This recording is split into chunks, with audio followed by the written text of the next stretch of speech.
अगर आपको कोई कंपनी का असली दाम समझना है तो सिर्फ शेयर प्राइस देख के डिसाइड मत करो, क्योंकि प्राइस सही है या महंगा ये डिसाइड होता है एक पावरफुल मैट्रिक्स से, जिसका नाम होता है प्राइस टू बुक रेशियो यानी पीबी रेशियो।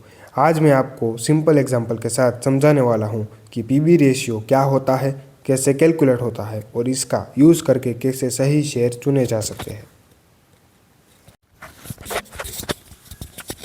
पीबी रेशियो का मतलब है price to book value ratio. Simple शब्दों में प्राइस इज इक्वल टू एक शेयर की current market price, book value is equal to company की assets minus liabilities per share के बेसिस पर। इसका एक फॉर्मूला होता है जो ऐसे निकालते हैं, PB ratio is equal to market price per share by book value per share. Example, अगर एक कंपनी का एक शेयर मार्केट में 200 रुपये का बिक रहा है और उसकी book value per share 100 rupees की है, तो PB ratio is equal to 200 by 100 is equal to 2।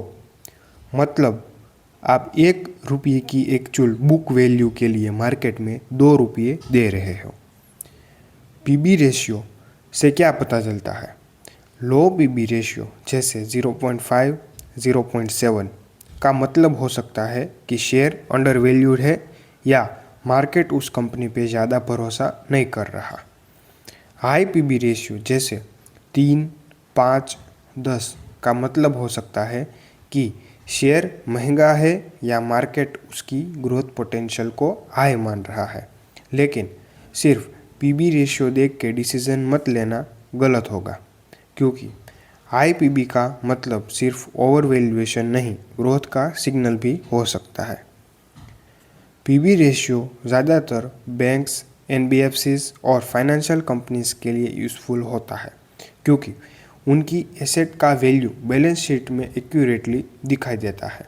Manufacturing या सर्विस कंपनीज में इंटेजिबल एसेट्स, ब्रांड वैल्यू, पैटर्न्स काफ़ी होते हैं जो बुक वैल्यू में नहीं दिखते, इसीलिए पीबी रेशियो वहाँ उतना रिलायबल नहीं होता। पीबी रेशियो का बेस्ट यूजेस, पीबी रेशियो को इंडस्ट्री एवरेज से कंपेयर करो। अगर कंपनी का पीबी अपने पीयर्स से कम है और फंडामेंटल स्ट्रॉन्ग है, तो ये एक अच्छा इन्वेस्टमेंट अपॉर्चुनिटी हो सकता है। रियल एग्जाम्पल के साथ मैं आपको बताता हूँ। मान लो 2 का पीई रेशियो 0.8 है, बैंक बी का पीबी रेशियो 3.5 है। बैंक ए का शेयर मार्केट में अपनी एक्चुअल बुक वैल्यू से सस्ता मिल रहा है, लेकिन इसमें इन्वेस्ट करना सेफ है नहीं पता, क्योंकि शायद उस बैंक के एनपीए हाई होंगे या मैनेजमेंट वीक हो। बैंक बी का पीबी ज़्यादा है, मतलब मार्केट उसकी ग्रोथ और स्टेबिलिटी पे ज़्यादा भरोसा कर रहा है। इसीलिए पीबी रेशियो एक इंडिकेटर है। फाइनल डिसीजन के लिए आपको प्रॉफिटेबिलिटी, ग्रोथ और एसेट क्वालिटी भी देखनी पड़नी चाहिए।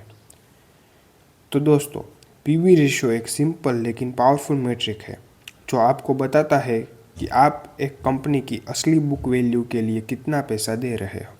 लेकिन इसको हमेशा दूसरे रेशियो और एनालिसिस के साथ मिला के यूज़ करो। अगर आपको ये वीडियो यूज़फुल लगा तो लाइक कीजिए, चैनल को सब्सक्राइब कीजिए और कमेंट में लिखिए कि कौन सा रेशियो मैं नेक्स्ट एक्सप्लेन करूँ।